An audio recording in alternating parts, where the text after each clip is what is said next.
शुक्लाम्बरधरं विष्णुं शशिवर्णं चतुर्भुजं प्रसन्नवदनं ध्यायेत् सर्वविघ्नोपशान्तये।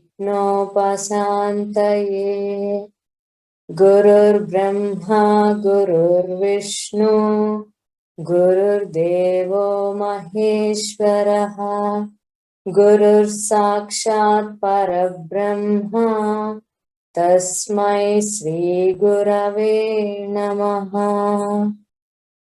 ॐ शान्ति शान्ति शान्तिः।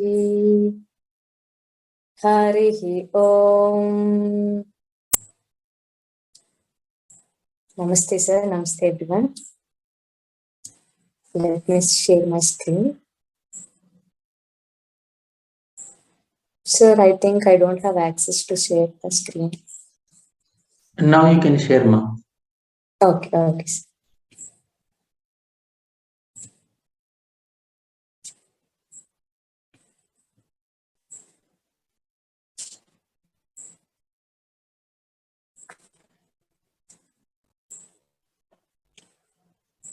Is it visible, sir?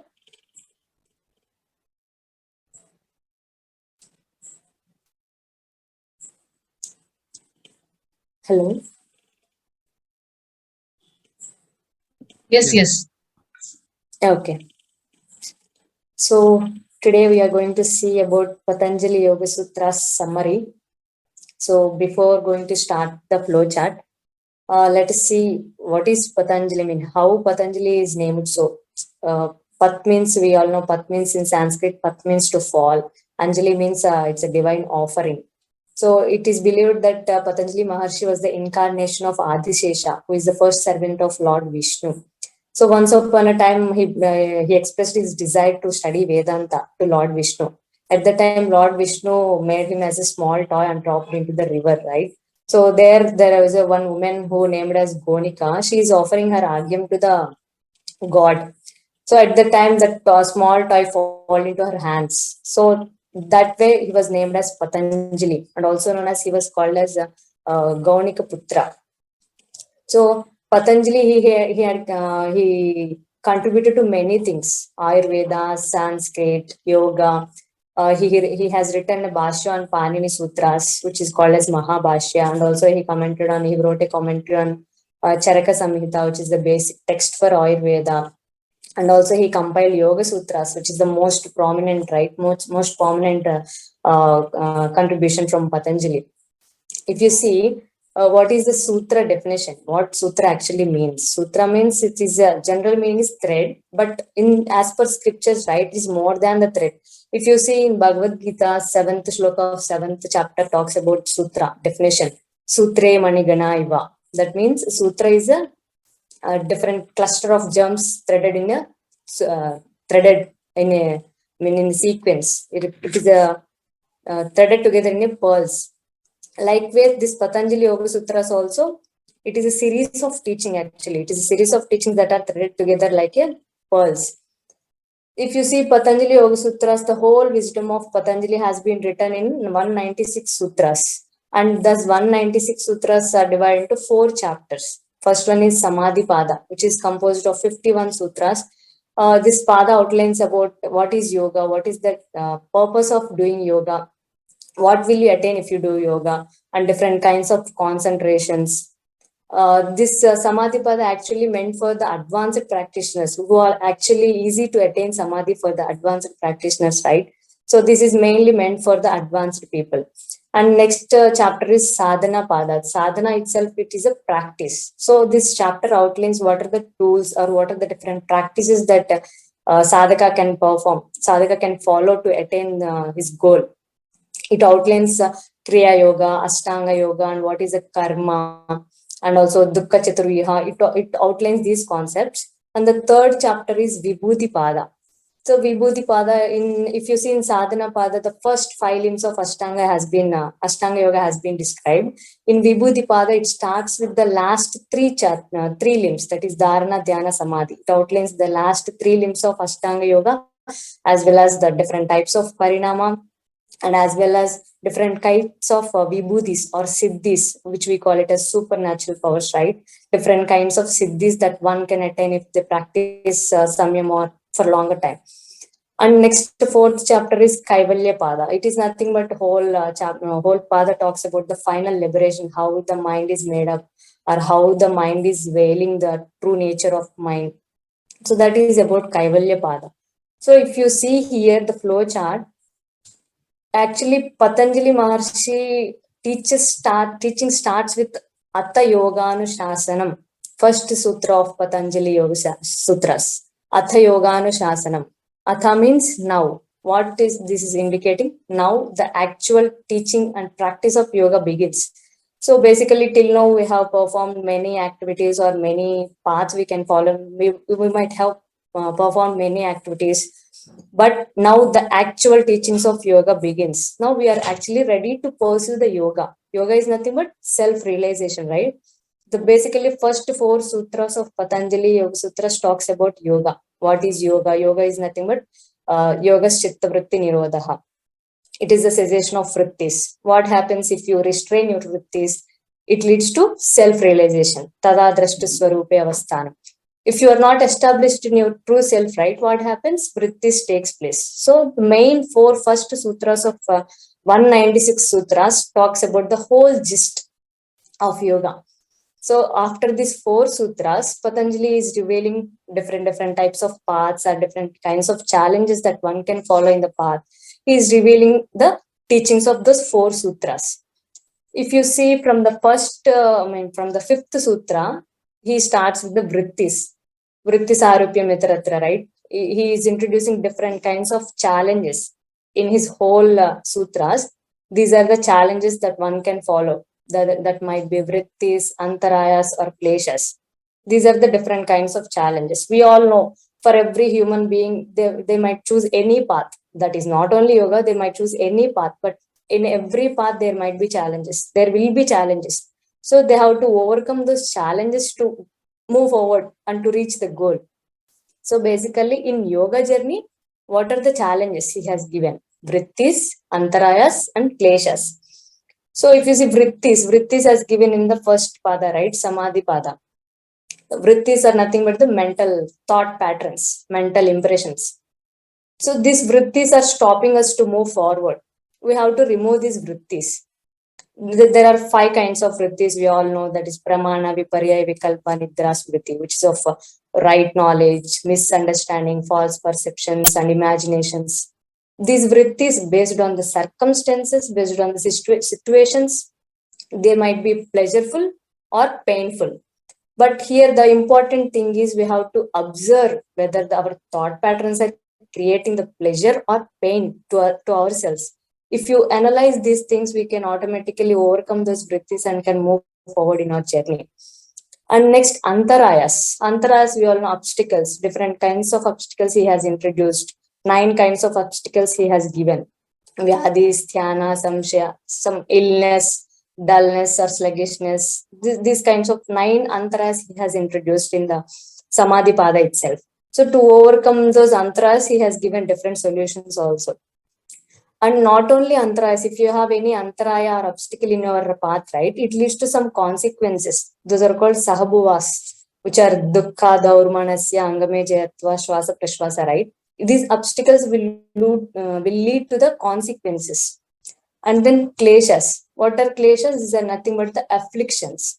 There are 5 kinds, right? We know avidya, smita, raga, dvesha, abhinivesha, which is nothing but egoism, attachment, hatredness, and the fear of death. These are all kinds of obstacles, right, in our journey. So we have to remove all these challenges. We have to overcome all these challenges.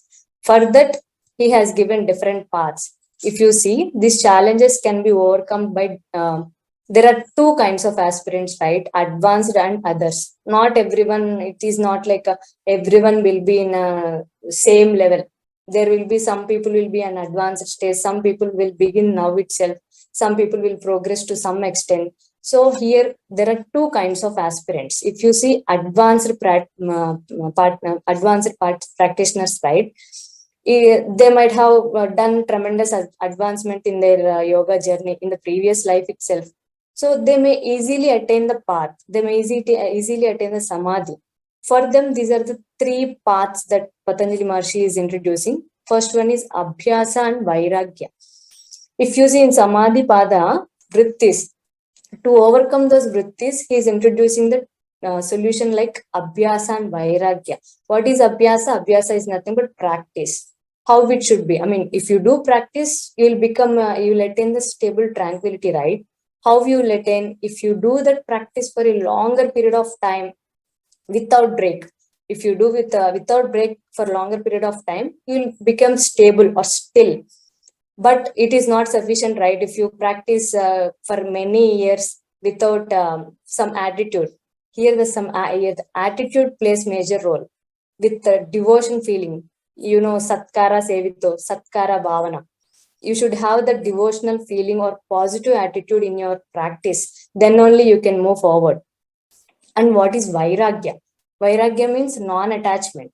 So it is nothing but learning how to let go your attachment to the material things or material world or cross objects, anything. So to let go that attachment, you have to practice Vairagya, that is detachment or non-attachment. Actually, these are the two core principles to overcome these vrittis. This will go hand in hand. It is not like if you do abhyasa, you will overcome vrittis. If you do vairagya alone, you will overcome this vrittis. It is not like that. This abhyasa and vairagya will work together. If if you do abhyasa, it is taking forward to the journey. It is taking forward in your journey, and this vairagya is letting you to not get diverted to the material things. So that is the reason this going hand in hand. And the next path is Ishvara Pranidhana. Ishvara Pranidhana is nothing but a surrendering to the God. Whatever the actions you do, whatever the things you will perform, but complete surrendering to the God is Ishvara Pranidhana. And by doing Ishvara Pranidhana, we can remove Antarayas also. And these 8 solutions for what? For Antarayas. For Antarayas, if you see 32nd Sutra to 39th Sutra, Patanjali Maharshi is giving 8 solutions to overcome Antarayas. Basically, first Sutra is Eka Tattva Abhyasa, one-pointedness. Choose anything that is mentioned in the following sutras. Make Eka Tattva Abhyasa, do one-pointedness, practice one-pointedness. And he talks about pranayama. He talks about Chitta Prasadanam.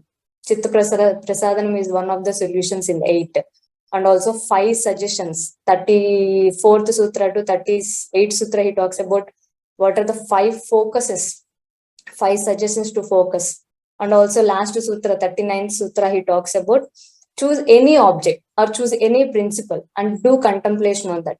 That is one of the solution to overcome Antarayas. So if you follow these 8 solutions, then you'll reach to Samapatti. Then your mind becomes very clear, right? So it becomes like a crystal.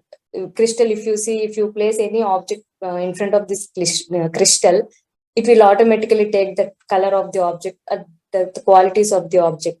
In a similar way, your mind becomes very clear. The mind patterns, the mind thoughts will be weakened, and your mind is easily attain the qualities of the object. Whatever the object you choose for concentration, whether it might be object or the instrument or the person who is observing, whatever, that is grahana grahitra grahyeshu. There are 3 stages in Samapatti. So whatever the object you are taking, but your mind is ready to attain the qualities of that object, that is very much clear.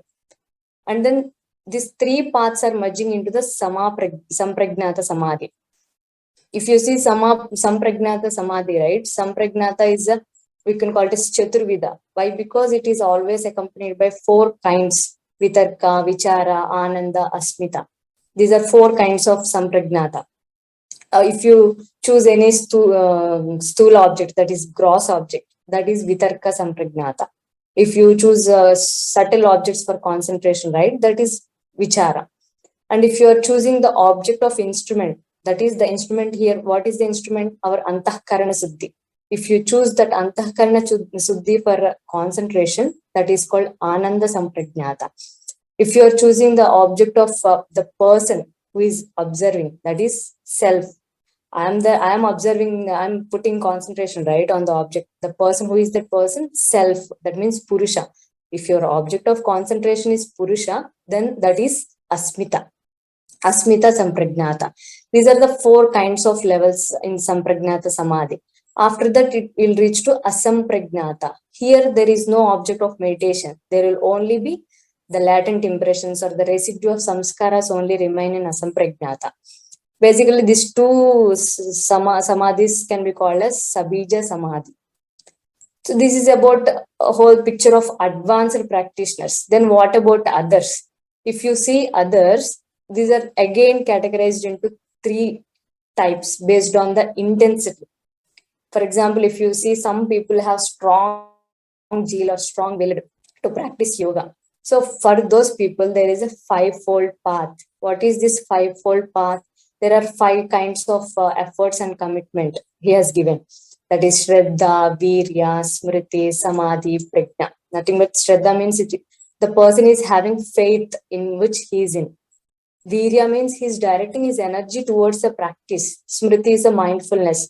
Prajna means it's a pursuing a high knowledge. Samadhi means it's absorption state. Basically, by consistent practice on these 5 types of efforts, right, that person is directly attaining the Sampragnata Samadhi, if you see here. So by constantly practicing on this 5-fold path, then the person is attaining Asampragnata Samadhi directly. Then what about the middle level? If you see middle level, Patanjali Maharshi is advising Kriya Yoga. Kriya Yoga is nothing but it has 3, right? Tapas, Swadhyaya, Ishvara, Pranidhana. Actually, these 3 together called as Kriya Yoga. It is not that if you follow Tapas, you are doing Kriya Yoga. If you following Swadhyaya, you are doing Kriya Yoga. It is not like that. These 3 together called as Kriya Yoga. Tapas, we know already. It is a training of senses, right? And then Swadhyaya, which is a self-study. It is an external study or the internal reflection. And Ishvara Pranidhana, it is nothing but surrendering to the God. These three together called as Kriya Yoga. What happens if you do Kriya Yoga? Actually, we have seen some challenges like kleshas, right? So if you practice Kriya Yoga, this kleshas, whatever the kleshas we are having, this Kriya Yoga is reducing, it is weakening the kleshas. It is not removing totally. It is reducing the kleshas so that we'll attain the samadhi easily. It is helping to attain the samadhi. But if you see Kriya Yoga is reducing the gross kleshas, it is weakening. But there will be a subtle kleshas, right, which is having some potentiality. They can manifest anytime. But we should reduce that subtle kleshas also. For that, we need to do pratiprasava. Pratiprasava is nothing but resolving back into the root cause from which they arose. It is nothing but a contemplation. If you do pratiprasava, you can easily reduce or silence these kleshas. And again, in very subtler level, they can be remain in self. So there may be some potentiality to manifest. So if you do meditation, then you can silence those kleshas also. So obviously, Kriya Yoga, Pratiprasava, meditation, by doing all these, we can reduce to the minimal level. We can reduce these kleshas. After that, what will happen? So basically, what is the motto for having these kleshas? These kleshas are nothing but these are the root cause for our karma. Whatever the karma we are doing, before it is going to manifest, it is storing in the kleshas. Basically, kleshas can be called as a reservoir of our karma, right? If you reduce these kleshas, we can reduce our sanchita karma. Sanchita karma is nothing but the karma which is accumulated already. If you reduce these kleshas, we can reduce this sanchita karma. And then automatically, we can able to differentiate between the seer and seen. Obviously, what happens, we'll identify our seer with the seen, right? We are not able to differentiate between the seen and seer because of avidya. So because of avidya, we are identifying the seer with the seen. If you reduce that avidya, we can automatically differentiate between the seer and seen. So if you're able to differentiate, then we can able to attain samadhi. That is about medium level practitioners. If you see mild level, for mild level people, Patanjali is introducing Ashtanga Yoga. Ashtanga Yoga means the whole science of yoga. whole science of yoga is explained in 8 limbs of yoga. 8 limbs, that is Ashtanga yoga. Example, yama, niyama, asana, pranayama. Yama is nothing but is a social discipline, external discipline. Niyama is nothing but the internal, personal discipline. Basically, if you follow yama, right, it is giving some direction for us to how to behave in the external world. If you follow niyama, it is giving the internal discipline. Basically, by following these two, our energy is getting some direction and discipline, so that you can able to become still, so that asana can take place without effort.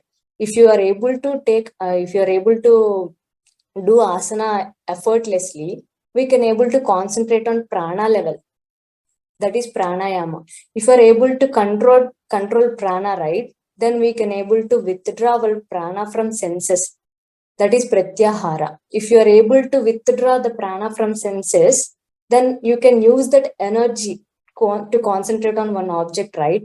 You can able to spend that energy and use that energy to concentrate on one object, that is dharana. Dharana takes place. If dharana is getting intensified, then it becomes dhyana, which is effortless. And then this dhyana, after doing dhyana effortlessly, what happens? Then our consciousness will begin to turn inwards, and it will become one with the object. Then samadhi takes place. Here, that samadhi is also included in sabija samadhi, right? Because that samadhi is also sabija only. So dharana, dhyana, samadhi, these three are actually antaranga yoga. If you compare to the first 5 limbs of Ashtanga yoga, these first 5 limbs are bahiranga yoga, which are external, right? This dharana, dhyana, samadhi, these 3 limbs are internal, that is antaranga practices. But if you compare to nirbija samadhi, this dharana, dhyana, samadhi also external practices, external bahiranga practices only. Basically, this dharana, dhyana, and samadhi, all three together called as samyama. And here, if you see, I have added ekagra parinama, samadhi parinama. These are nothing but parinama. Parinama is nothing but transformation. That is, here we are witnessing the progression, how we are progressing from one stage to the another stage.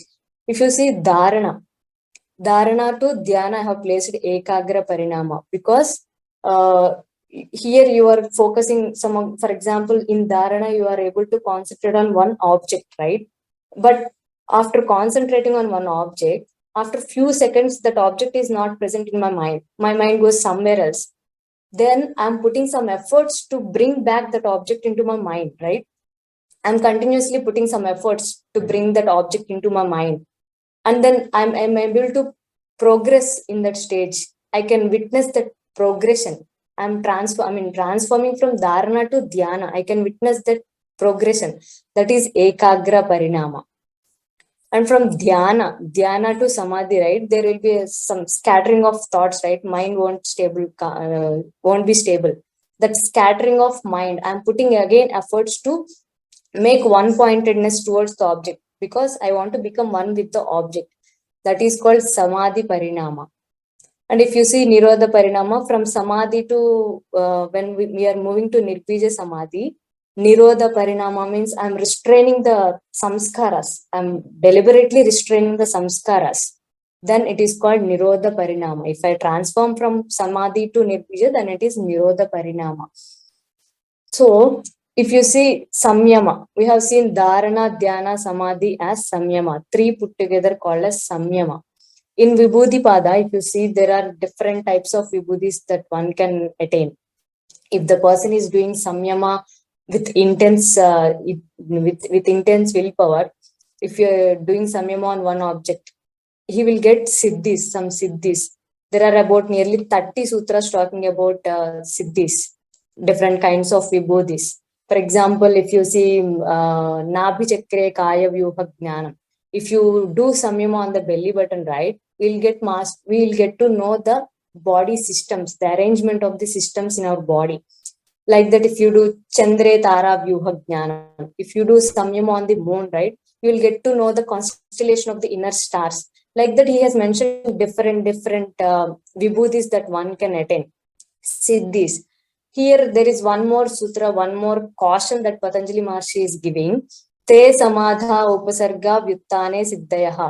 That means these siddhis or the powers, which we call psychic powers, they can be both attainment as well as obstacles. If I am seeing the perspective of material world, right, I can see like attainments. These are some big achievements for me. If I'm seeing in the perspective of samadhi, what happens? They will become obstacles to my goal. Because if I'm getting attached to that siddhis, there may be a chance that I can misuse that powers to myself, my selfishness.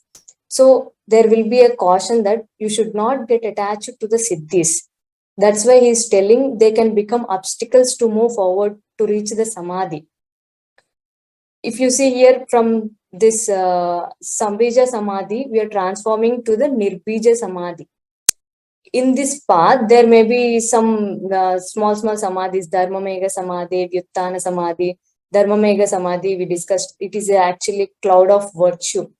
That person is not getting distracted to the powers he is having.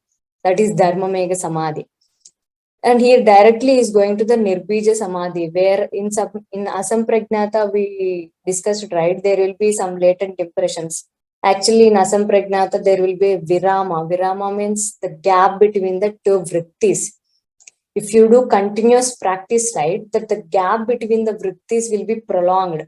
And then the seed will be removed, that impressions will be removed. Then we can move to Nirbija Samadhi, that is without any impressions, any vrittis, nothing else, no object. So, and no seed, that is Nirbija Samadhi. And then finally, we are going to Kaivalya, which is a final liberation.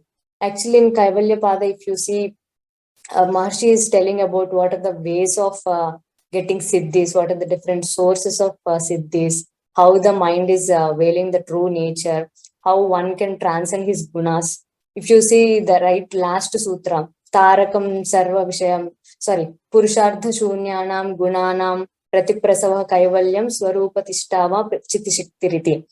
Actually, that is the last sutra of Patanjali Yoga Sutras. Finally, the Kaivalya is an attainment, enlightenment, where all the three gunas are in equilibrium. They are not affecting that person.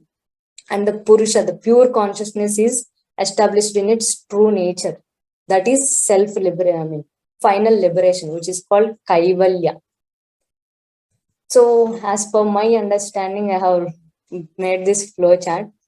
So, correct me, sir, if any corrections are there. But before that, let us do salutation to Patanjali Maharshi. Join your palms. Let us salute to Patanjali Maharshi for giving this ultimate knowledge.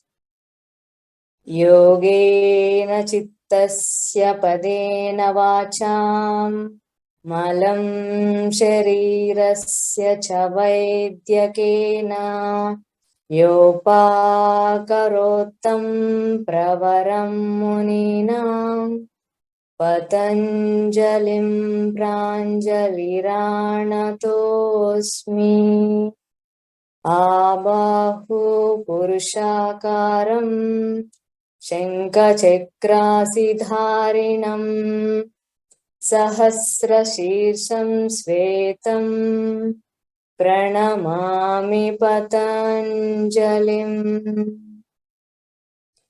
Om Shanti Shanti Shanti.